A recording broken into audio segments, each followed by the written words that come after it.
أعوذ بالله من الشيطان الرجيم. بسم الله الرحمن الرحيم.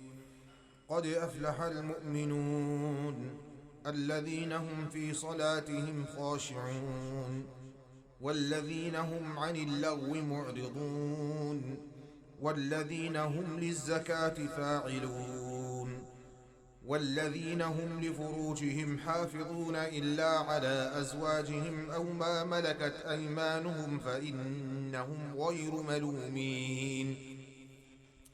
فمن ابتغى وراء ذلك فأولئك هم العادون والذين هم لأماناتهم وعهدهم راعون والذين هم على صلواتهم يحافظون أولئك هم الوارثون الذين يرثون الفردوس هم فيها خالدون.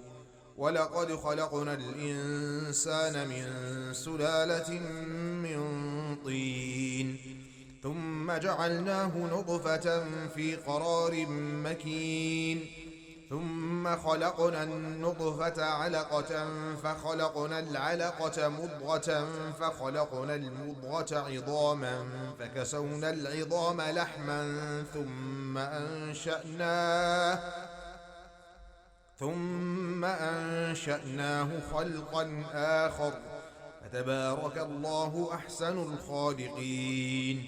ثم إنكم بعد ذلك لميتون ثم إنكم يوم القيامة تبعثون.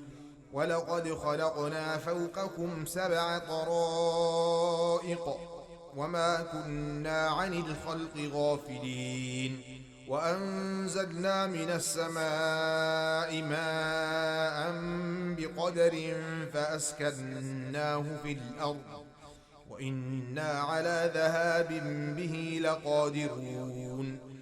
فأنشأنا لكم به جنات من نخيل وأعناب لكم فيها فواكه كثيرة ومنها تأكلون